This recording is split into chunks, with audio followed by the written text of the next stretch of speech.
TEJAS Singh of Class 12 Springdales School Haliquan has an idea to generate electricity from the gyms used by millions of people in the world. By implementing this idea, there can be a change and we would be able to store and save power.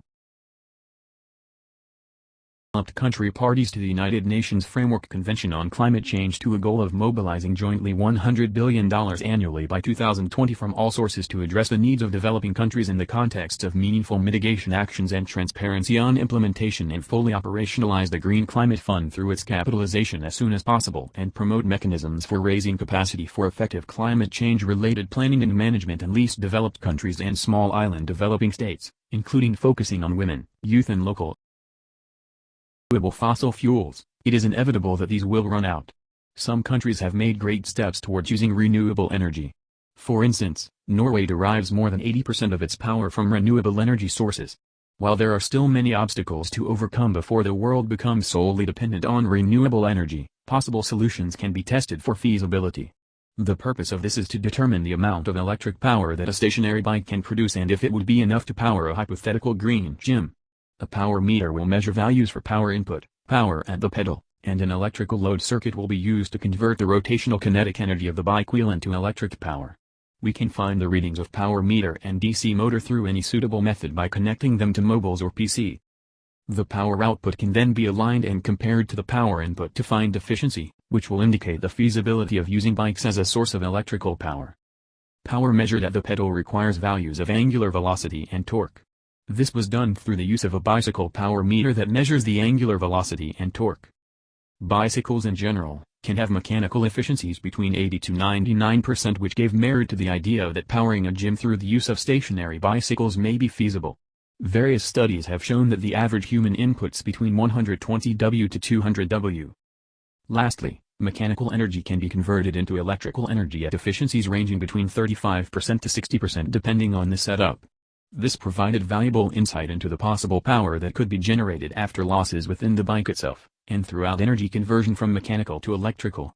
The following power consumption values provide some insight into the type of gym that could be powered by stationary bikes alone. LED light bulbs consume 4-6 watts each, DC-powered portable fans consume 25 to 55 watts, and small DC-powered LCD TVs consume approximately 12 watts. Approximately 265 watts would need to be supplied to the gym from the stationary bikes. Furthermore, other experimental approaches use different apparatus to convert the rotational kinetic energy of the bike wheel into electrical energy. One such approach is to convert the energy using electromagnetic induction energy harvesting. This is done by converting the rotational motion into one-dimensional motion, like a magnet moving up and down. An electric conductor is rotated in the presence of a magnetic field. This induces a voltage difference across the conductor. The induced voltage can be used to drive electric loads. The electromagnetic approach generates AC power, which is then converted into DC power to charge a battery. The approach discussed in this paper generates DC power without the need for any conversions from AC by replacing the electromagnetic apparatus with a DC motor and other equipment. The experimental setup consisted of the following hardware. 1. TEJAS SINGH power meter. The power meter is a sensor that finds the input power from the user's left foot onto the pedal of the bike. 2. DC motor. A 250-watt DC motor was utilized as a generator and voltage source throughout this study. It converts rotational kinetic energy into electric power. This component is attached to the moving wheel of the stationary bike. 3. DC motor attachment gear. The DC motor is attached to the stationary bike wheel directly. DC motors have a range of revolutions per minute at which they function. DC motor shaft attachment was machined to make this gearing ratio possible. 4. Rubber traction sleeve. A rubber traction sleeve is press-fitted onto the DC motor attachment to increase the coefficient of friction and eliminate slip between the DC motor attachment and the wheel of the stationary bike. The rubber also needed to have heat-withstanding properties due to the high friction and heated experiences.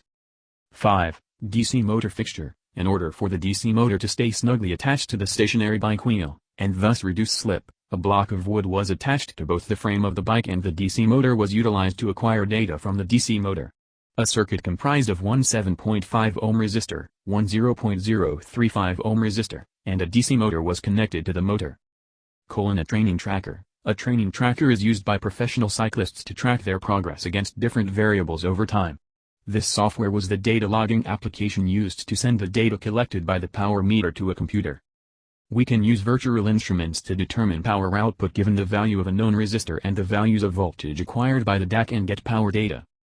To find efficiency, both power input and power output was measured.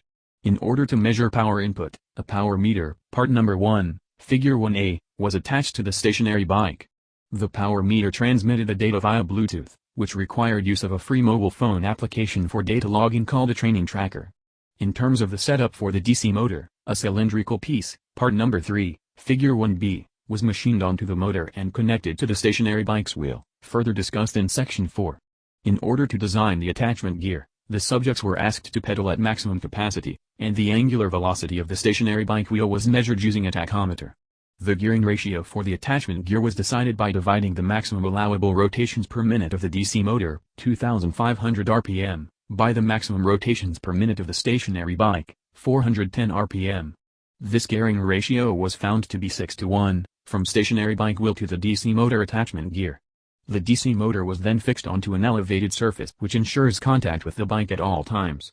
A mobile phone application can be used to acquire the power input data. Additionally, the power generated from the rotation of the DC motor was determined through use of a circuit connected to the DAC, which acquires data for voltage. The DC motor was used as the voltage source and a virtual instrument was used to determine power through voltage and resistance.